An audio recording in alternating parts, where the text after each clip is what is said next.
Welcome back to everyday English with Sonia. Spoken English better ആക്കാൻ നിങ്ങളെ സഹായിക്കുന്ന ക്ലാസ്സാണ് ഇന്നത്തെ. നമ്മൾ ഡെയിലി ലൈഫിൽ പറയാറുള്ള ചില കാര്യങ്ങൾ ഗോ എന്ന വാക്ക് ചേർത്ത് നമുക്ക് കുറച്ച് ഡിഫറെൻ്റായി സ്റ്റൈലിഷായി പറയാം. അപ്പോൾ അങ്ങനെ ഗോ എന്ന വേർബ് ചേർന്ന് വരുന്ന 15 ഫ്രേസസ് അല്ലെങ്കിൽ എക്സ്പ്രഷൻസ് ആണ് നമ്മൾ ഇന്ന് പരിചയപ്പെടാൻ പോകുന്നത്. ഈ വീഡിയോൻ്റെ അവസാനം ചെറിയൊരു ഹോംവർക്ക് ഞാൻ തരുന്നുണ്ട്, അതും ചെയ്യാൻ മറക്കരുതേ. തുടങ്ങുന്നതിന് മുൻപ് ഞാനൊരു കാര്യം പറഞ്ഞോട്ടെ. എന്താണ് ഈ ഫ്രേസ് എന്ന് പറയുന്നത്? രണ്ടോ അതിലധികമോ വാക്കുകളുടെ ഒരു കൂട്ടത്തെ, അതായത് ഒരു ഗ്രൂപ്പ് ഓഫ് വേർഡ്സിനെയാണ് നമ്മൾ ഫ്രേസ് എന്ന് വിളിക്കുന്നത്. അപ്പോൾ ഇന്ന് നമ്മൾ കാണാൻ പോകുന്നതെല്ലാം ഗോ എന്ന വാക്ക് ഉൾപ്പെട്ട് വരുന്ന തരം ഫ്രേസസ് ആണ്. ഇപ്പോൾ ചിലപ്പോൾ നിങ്ങൾ കുറച്ച് പേർക്ക് സംശയം തോന്നുന്നുണ്ടാവും, അപ്പോൾ എന്താണ് ഈ ഫ്രേസൽ വേർബ് എന്ന് പറയുന്നതെന്ന്. ഞാനത് എക്സ്പ്ലെയിൻ ചെയ്യാം.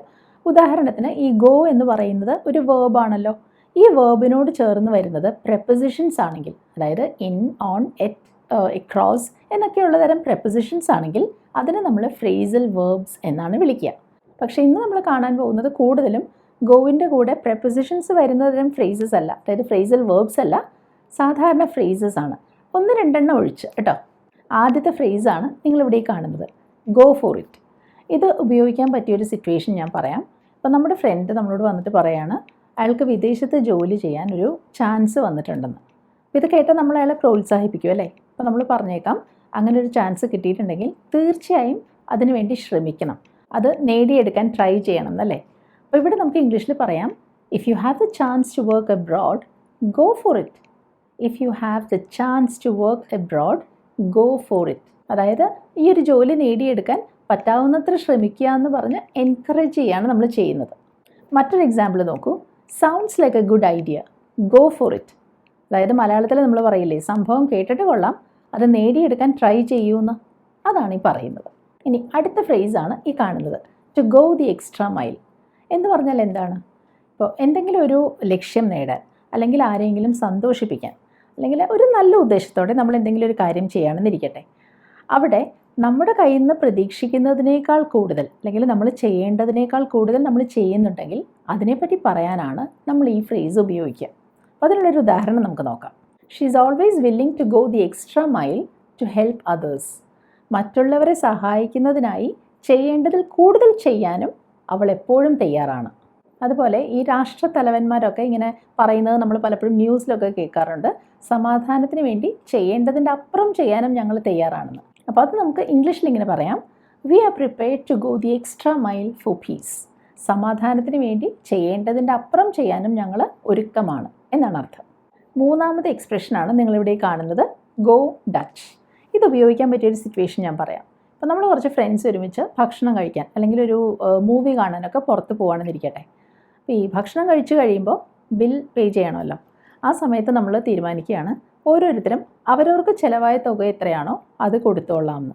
അപ്പോൾ അതിനർത്ഥം അവിടെ എത്രയാണോ തുക ചിലവായത് അതെല്ലാവരും കൂടി ഒരുമിച്ച് തുല്യമായിട്ട് വീതിക്കുകയല്ല ചെയ്യുന്നത്, പകരം അവരവർക്ക് എത്രയാണോ ചിലവായത് അത് ഓരോരുത്തരും കൊടുക്കുകയാണ് ചെയ്യുന്നത്. അപ്പോൾ അങ്ങനെ ചെയ്യുന്നതിനാണ് ഗോ ഡച്ച് എന്ന് പറയുന്നത്. അപ്പോൾ ഈ ഫ്രേസ് ഉപയോഗിച്ച് നമുക്ക് പറയാവുന്ന 1-2 സെൻറ്റൻസസ് ആണ് നമ്മളിവിടെ നോക്കുന്നത്. I will go Dutch with you on the movie if you want. അതായത് മൂവി കാണാൻ പോകുമ്പോൾ എനിക്ക് വേണ്ടി ചിലവാകുന്ന തുക എത്രയാണോ അത് ഞാൻ വേണമെങ്കിൽ തരാം എന്നാണ് ഇവിടെ പറയുന്നത്. I will go Dutch with you on the movie if you want. മറ്റൊരു sentence, let's go Dutch on dinner. അതായത് രാത്രി ഡിന്നർ കഴിക്കാൻ പുറത്ത് പോകുമ്പോൾ ഓരോരുത്തർക്കും ചിലവാകുന്ന തുക എത്രയാണോ അത് ഓരോരുത്തരും വഹിക്കാം എന്നാണ് ഈ പറയുന്നത്. ഇപ്പോൾ നമ്മൾ കണ്ട ഫ്രേസുമായിട്ട് ബന്ധമുള്ളതാണ് അടുത്തത്, ഗോ ഹാഫ്സ്. ഹാഫ്സ് എന്ന് പറയുന്ന വാക്കിൻ്റെ അർത്ഥം മനസ്സിലായി കാണുമല്ലോ. ഹാഫ് എന്ന് പറഞ്ഞാൽ പകുതി, ഹാഫ് എന്നതിൻ്റെ പ്ലൂറലാണ് ഹാഫ്സ്. അപ്പോൾ ഒരു പക്ഷേ നിങ്ങൾക്ക് ഇതിൻ്റെ അർത്ഥം ഇപ്പോൾ മനസ്സിലായി കാണും. ഇവിടെ നമ്മൾ ഉദ്ദേശിക്കുന്നത്, നമ്മൾ വേറൊരാളുമായി ചേർന്ന് എന്തെങ്കിലും വാങ്ങുകയോ അല്ലെങ്കിൽ പുറത്ത് പോയി ഭക്ഷണം കഴിക്കുകയോ ഒക്കെ ചെയ്യുമ്പോൾ ഉണ്ടാകുന്ന എക്സ്പെൻസ് ഉണ്ടല്ലോ, അത് തുല്യമായി വീതിക്കുക എന്നതാണ്. അതായത് ഇവിടെ ചിലവ് തുല്യമായി വഹിക്കുകയാണ് ചെയ്യുന്നത്. ഈ ഫ്രേസ് എങ്ങനെയാണ് സെൻറ്റൻസസിൽ യൂസ് ചെയ്യാമെന്ന് നോക്കാം. We decided to go halves on the expenses. അതായത് ചിലവായ തുക ഞങ്ങൾ തുല്യമായി വീതിക്കാൻ തീരുമാനിച്ചു. മറ്റൊന്ന്, shall we go halves on a pizza, I'm hungry. അതായത് എനിക്ക് വിശക്കുന്നു, അപ്പോൾ നമുക്ക് 2 പേർക്കും ചേർന്ന് ഒരു പിസ്സ വാങ്ങിച്ചാലോ എന്നാണ് ചോദിക്കുന്നത്. അല്ലാതെ പിസ്സ തുല്യമായിട്ട് ഡിവൈഡ് ചെയ്യാമെന്നല്ല കേട്ടോ പറയുന്നത്. പിസ്സ വാങ്ങാൻ വേണ്ടി എത്രയാണോ പൈസ ആവുന്നത് അത് 2 പേർക്കും കൂടി ഈക്വലായിട്ട് ഷെയർ ചെയ്യാം. ഇനി അടുത്ത ഫ്രേസ് നോക്കൂ, ഗോ ബാക്ക് ഓൺ സംതിങ്. ഇതൊരു ഫ്രേസൽ വേർബാണ് കേട്ടോ. ഇവിടെ നമ്മൾ ഉദ്ദേശിക്കുന്നത് എന്തിൽ നിന്നെങ്കിലും പിന്മാറുക എന്നതാണ്. ഈ പിന്മാറുന്നത് പറഞ്ഞ വാക്കിൽ നിന്നാവാം, എന്തെങ്കിലും പ്രോമിസ് ചെയ്ത ഒരു കാര്യത്തിൽ നിന്നാവാം, അല്ലെങ്കിൽ എടുത്ത ഒരു തീരുമാനത്തിൽ നിന്നും ആവാം. അപ്പോൾ ഇതിന് പറ്റിയ 1-2 സെൻറ്റൻസസ് നമുക്ക് നോക്കാം. He will never go back on his word. അതായത് പറഞ്ഞ വാക്കിൽ നിന്ന് അയാൾ ഒരിക്കലും പിന്മാറില്ല എന്നാണ് അർത്ഥം. He will never go back on his word. അടുത്തത്, I'm afraid they might go back on their promise. അതായത് അവരുടെ ആ വാഗ്ദാനത്തിൽ നിന്ന് അവർ പിന്മാറിയേക്കാം എന്ന് ഞാൻ സംശയിക്കുന്നു, ഭയപ്പെടുന്നു എന്നാണ് ഉദ്ദേശിക്കുന്നത്. അടുത്ത ഫ്രേസ് ഗോ ബാഡ്. ഈ ഭക്ഷണ സാധനങ്ങളൊക്കെ ചീത്തയാവില്ലേ, അതിനെക്കുറിച്ച് പറയാനാണ് നമ്മൾ ഈ ഫ്രേസ് സാധാരണ ഉപയോഗിക്കാറുള്ളത്. ഇപ്പോൾ എക്സാമ്പിൾസ് നോക്കാം. I'm pretty sure the milk has gone bad. പാല് ചീത്തയായി എന്ന് എനിക്ക് ഉറപ്പാണ്. I'm pretty sure the milk has gone bad. വേറൊരു sentence, you can tell from the smell that this food has gone bad. മണം കേട്ടാൽ മനസ്സിലാവും ഈ ഭക്ഷണം ചീത്തയായി എന്ന്. You can tell from the smell that this food has gone bad. അടുത്ത ഫ്രേസും നമുക്ക് ഡെയിലി ലൈഫിൽ യൂസ് ചെയ്യാൻ പറ്റുന്നതാണ്, ഗോ മിസ്സിങ്. നമ്മൾ പലപ്പോഴും വീട്ടിൽ എന്തെങ്കിലുമൊക്കെ സാധനങ്ങൾ അത്യാവശ്യത്തിന് നോക്കുമ്പോൾ കണ്ടില്ലെങ്കിൽ പറയാറില്ലേ, അത് പിന്നെയും കാണാതെ പോയെന്ന്. അതുപോലെയുള്ള സിറ്റുവേഷൻസിൽ ഇത് യൂസ് ചെയ്യാം. ഉദാഹരണത്തിന്, the scissors have gone missing again. ആ കത്രിക പിന്നെയും കാണാതെ പോയി. The scissors have gone missing again. മറ്റൊന്ന്, hundreds of kids go missing every day around the world. ലോകത്താകമാനം 100 കണക്കിന് കുട്ടികളാണ് ഓരോ ദിവസവും കാണാതെ പോകുന്നത്. കണ്ടോ, hundreds of kids go missing every day. 8ാമത്തെ ഫ്രേസാണ് നിങ്ങൾ ഈ കാണുന്നത്, ഹാപ്പി ഗോ ലക്കി എന്ന് പറഞ്ഞാൽ എന്താണെന്നറിയോ? ചില ആളുകളുണ്ടല്ലോ, ഒന്നിനെ പറ്റിയും ആകുലതകളില്ലാതെ എല്ലാം നന്നായി നടന്നുകൊള്ളും എന്നുള്ളൊരു വിശ്വാസത്തിൽ വളരെ ഈസി ഗോയിങ് ആയിട്ട് നടക്കുന്നവർ. അങ്ങനെയുള്ളവരെ പറ്റി വിശേഷിപ്പിക്കാൻ നമ്മൾ ഉപയോഗിക്കുന്ന ഒരു ഫ്രേസാണ് ഇത്, ഹാപ്പി ഗോ ലക്കി. അതിനുള്ള എക്സാമ്പിൾസ് നോക്കാം. He is A happy go lucky kind of A person. അതായത് കാര്യങ്ങൾ വരുന്നിടത്ത് വെച്ച് കാണാമെന്ന് വിചാരിക്കുന്ന വളരെ കെയർ ഫ്രീ ആയിട്ടുള്ള ഒരാളാണ് അയാളെന്നാണ് ഈ പറയുന്നത്. മറ്റൊരു sentence, his happy go lucky nature one him a lot of friends. അതായത് ഈ വളരെ കെയർ ഫ്രീ ആയിട്ടുള്ള അയാളുടെ ഈ പ്രകൃതം അയാൾക്ക് ഒരുപാട് സുഹൃത്തുക്കളെ നേടിക്കൊടുത്തു എന്നാണ് അർത്ഥം.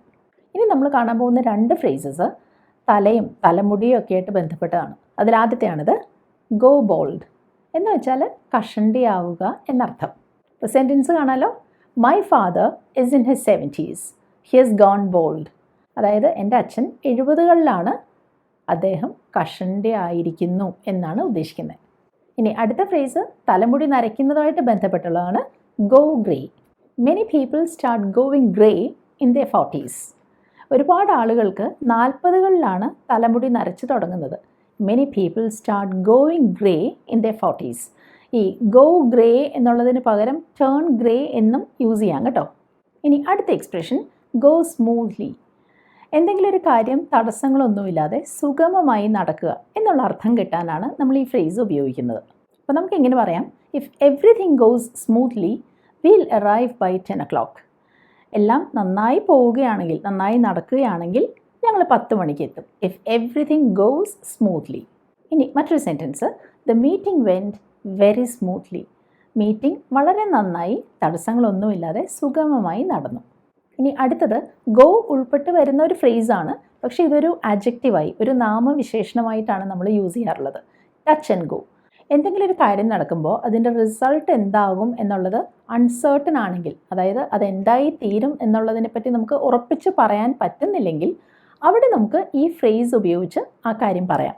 അപ്പോൾ ഈ ഫ്രേസ് എങ്ങനെയാണ് നമ്മൾ യൂസ് ചെയ്യാമെന്ന് മനസ്സിലാവാൻ ഞാൻ 1-2 സിറ്റുവേഷൻസ് പറയാം. ഇപ്പോൾ ഇലക്ഷൻ നടക്കുകയാണ്, വളരെ ടൈറ്റായിട്ടുള്ളൊരു തിരഞ്ഞെടുപ്പാണ്. അപ്പോൾ നമുക്കറിയില്ല ആരാണ് ജയിക്കുക എന്ന്. അപ്പോൾ റിസൾട്ട് എന്താവും എന്നറിയില്ലല്ലോ. അവിടെ നമുക്ക് പറയാം, it was touch and go who would win the election. Election ആര് ജയിക്കും എന്നുള്ളതിനെ പറ്റി ഉറപ്പുണ്ടായിരുന്നില്ല എന്നാണ് ഉദ്ദേശിക്കുന്നത്. അൺസേർട്ടൺ ആയിരുന്നു എന്നാണ് ഈ പറയുന്നത്. മറ്റൊരു sentence, it was touch and go whether we would win the match. മത്സരം ജയിക്കും എന്നുള്ളതിനെ പറ്റി ഞങ്ങൾക്ക് ഒരു ഉറപ്പില്ലായിരുന്നു എന്നാണ് പറയുന്നത്. പിന്നീട് ചിലപ്പോൾ ജയിച്ച് കാണാം. അപ്പോൾ it was touch and go whether we would win the match. 13ാമത്തെ ഫ്രേസ്, ഗുഡ് ടു ഗോ. ഇത് നമ്മൾ യൂസ് ചെയ്യുന്നത് എവിടെയെങ്കിലും പോകാൻ അല്ലെങ്കിൽ എന്തെങ്കിലും ചെയ്യാൻ റെഡിയാവുക, അല്ലെങ്കിൽ റെഡിയായി കഴിഞ്ഞു എന്നൊക്കെ പറയാനാണ്. അപ്പോൾ അതിനുള്ള എക്സാമ്പിൾസ് നോക്കാം. അപ്പോൾ നമ്മൾ എവിടെയെങ്കിലും പോവുകയാണെന്നിരിക്കട്ടെ, അപ്പോൾ ഞാൻ പറയുകയാണ്, ഞാൻ എല്ലാ കാര്യങ്ങളും ചെക്ക് ചെയ്ത് കഴിഞ്ഞു, എല്ലാം റെഡിയാണ്, നമുക്കിനി പോവാം. ഇവിടെ നമുക്ക് പറയാം, I have checked everything, we are good to go. അതായത് നമ്മൾ പോകാൻ റെഡി ആയിരിക്കുന്നു, പോകാം എന്നാണ് ഉദ്ദേശിക്കുന്നത്. ഇനി മറ്റൊരു എക്സാമ്പിൾ, നമ്മുടെ കമ്പ്യൂട്ടർ വർക്ക് ചെയ്യുന്നില്ല, അപ്പോൾ നമ്മളൊരാളെ റിപ്പയർ ചെയ്യാൻ ഏൽപ്പിച്ചു. നമ്മൾ അയാളോട് ചോദിക്കുകയാണ്, did you fix the computer, നിങ്ങൾ കമ്പ്യൂട്ടർ റിപ്പയർ ചെയ്തോ എന്ന്. അപ്പോൾ അയാൾ പറയുകയാണ്, അത് നന്നാക്കി വെച്ചിരിക്കുകയാണ്, അത് കൊണ്ടുപോകാൻ റെഡിയാണ് എന്ന്. അപ്പോൾ അത് നമുക്ക് ഇംഗ്ലീഷിൽ ഈ ഫ്രേസ് ഉപയോഗിച്ച് പറയാം, sure it's good to go. അതായത് അത് നന്നാക്കി കഴിഞ്ഞു, കൊണ്ടുപോകാൻ റെഡിയാക്കി വെച്ചിരിക്കുകയാണെന്നാണ് ഉദ്ദേശിക്കുന്നത്. വേണമെങ്കിൽ ഒരു സെൻറ്റൻസ് കൂടെ പറയാം. നമ്മുടെ ഫ്രണ്ട് വന്നിട്ട് പറയാണ്, പെട്ടെന്നൊന്ന് പുറത്ത് പോകാമെന്ന്. അപ്പോൾ നമ്മൾ പറയാണ്, എനിക്ക് കുറച്ച് മിനിറ്റ് തന്നാൽ മതി, ഞാൻ പെട്ടെന്ന് പോകാൻ റെഡിയാവാം. അപ്പോൾ അവിടെ നമുക്ക് ഇതേ ഫ്രേസ് ഉപയോഗിക്കാം. Just give me a couple of minutes and I will be good to go. Just give me a few minutes and I will be good to go. ഏതാനും മിനിറ്റുകൾ തന്നാൽ മതി, അതിനുള്ളിൽ ഞാൻ പോകാൻ റെഡിയാകാം എന്നാണ് ഈ പറഞ്ഞതിനർത്ഥം. ഇനി അടുത്ത ഫ്രേസ് ഗോ ബ്രോക്ക്. ഈ ബ്രോക്ക് എന്ന് പറയുന്നത് ബ്രേക്ക് എന്ന വേർബിൻ്റെ പാസ്റ്റ് ടെൻസ് അല്ല കേട്ടോ, ഇത് വേറൊരു വാക്ക് തന്നെയാണ്. ഗോ ബ്രോക്ക് എന്ന് വെച്ചാൽ ഉദ്ദേശിക്കുന്നത് കയ്യിൽ ഒറ്റ പൈസ ഇല്ലാതെ പാപ്പരാവുക, അല്ലെങ്കിൽ ഒരു ബിസിനസ്സിനെയോ അല്ലെങ്കിൽ കച്ചവടത്തെയോ ഒക്കെ പറ്റി പറയുകയാണെങ്കിൽ അത് പൊട്ടിപ്പാളീസാവുക എന്നൊക്കെയാണ്. അപ്പോൾ അതിനുള്ള എക്സാമ്പിൾസ് നമുക്ക് നോക്കാം. He went broke after he lost his job. ജോലി നഷ്ടപ്പെട്ടതോടെ അയാളുടെ കയ്യിൽ പണമില്ലാതായി എന്നാണ് ഉദ്ദേശിക്കുന്നത്. He went broke after he lost his job. മറ്റൊന്ന്, we are going to be broke if you don't stop spending money foolishly. നീ ഈ പൈസ ആവശ്യമില്ലാതെ ഇങ്ങനെ ചിലവാക്കുന്നത് നിർത്തുന്നില്ലെങ്കിൽ നമ്മൾ സാമ്പത്തികമായി തകരാൻ പോവുകയാണ്, പൊട്ടിപ്പാളീസാവാൻ പോവുകയാണെന്ന് അർത്ഥം. അങ്ങനെ നമ്മൾ 15ാമത്തെ ഫ്രേസിലെത്തി, ലെറ്റ് ഗോ. ഈ ഫ്രേസിന് 2 അർത്ഥങ്ങളുണ്ട്. നമുക്ക് ആദ്യത്തേത് നോക്കാം. നമ്മൾ കുട്ടികളൊക്കെ ആയിട്ട് പുറത്ത് പോകുമ്പോൾ അവരോട് പറയാറില്ലേ, എൻ്റെ കയ്യിൽ മുറുകെ പിടിച്ചോളൂ, കൈ വിട്ട് കളയരുതെന്ന്. അവിടെ നമുക്ക് ഈ ഫ്രേസ് ഉപയോഗിക്കാം. Hold on tight, don't let go. എൻ്റെ കൈ മുറുകെ പിടിച്ചോളൂ, പിടിവിട്ട് കളയരുത്, ഡോണ്ട് ലെറ്റ് ഗോ. തിരിച്ചും പറയാം, let go of my hand, it's hurting. എൻ്റെ കൈ ഒന്ന് വിടൂ, കൈ വേദനിക്കുന്നു. Let go of my hand, it's hurting. ഇനി ലെറ്റ് ഗോ എന്ന ഫ്രേസിൻ്റെ 2ാമത്തെ അർത്ഥം, നമ്മൾ ചിലപ്പോൾ മറ്റുള്ളവരോട് പറയാറില്ലേ, ഈ കഴിഞ്ഞ കാര്യങ്ങളെപ്പറ്റി ഇനി ഓർത്തിരിക്കേണ്ട, അത് വിടൂ, അത് പൊയ്ക്കോട്ടെ എന്ന്. ആ അർത്ഥത്തിലും നമുക്ക് ലെറ്റ് ഗോ യൂസ് ചെയ്യാം. ഉദാഹരണത്തിന്, you should let go of the past. കഴിഞ്ഞു പോയ കാര്യങ്ങളെ പൊക്കോട്ടെ എന്ന് വിചാരിക്കണം. You should let go of the past. മറ്റൊരു sentence, he finds it hard to let go of the grudge. Grudge എന്ന് പറഞ്ഞാൽ എന്താണ്?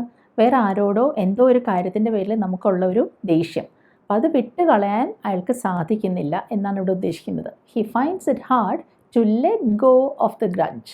അങ്ങനെ നമ്മൾ ഗോ ചേർന്ന് വരുന്ന 15 ഫ്രേസസും കണ്ടു കഴിഞ്ഞു. അപ്പോൾ നിങ്ങളുടെ ഹോംവർക്കാണ് ഞാൻ ഇനി തരുന്നത്. ഇന്നത്തെ വീഡിയോൻ്റെ തംബ്നെയിൽ 3 സെൻറ്റൻസസ് ഉണ്ടായിരുന്നു. അതിൽ 2 എണ്ണമാണ് ഞാനിവിടെ കാണിക്കുന്നത്. ഇന്നത്തെ ലെസൺ നിങ്ങൾ ശ്രദ്ധിച്ച് മനസ്സിലാക്കിയിട്ടുണ്ടെങ്കിൽ ഈ 2 സെൻറ്റൻസസും കറക്റ്റായിട്ടുള്ള ഗോ ഫ്രേസസ് ഉപയോഗിച്ച് നിങ്ങൾക്ക് ഇംഗ്ലീഷിൽ എഴുതാൻ സാധിക്കും. അപ്പോൾ അങ്ങനെ ഇംഗ്ലീഷിൽ എഴുതുക, എന്നിട്ട് അത് കമൻറ്റ് സെക്ഷനിൽ പോസ്റ്റ് ചെയ്യുക. ഇന്നത്തെ വീഡിയോ നിങ്ങൾക്ക് ഹെൽപ്ഫുൾ ആയെങ്കിൽ അഭിപ്രായങ്ങൾ അറിയിക്കുക, വീഡിയോ ലൈക്ക് ചെയ്യുക. നിങ്ങൾ ഈ ചാനൽ ഇതുവരെ സബ്സ്ക്രൈബ് ചെയ്തിട്ടില്ലെങ്കിൽ ചെയ്യണം കേട്ടോ. നമുക്കിനി അടുത്തതിൽ കാണാം. ബൈ.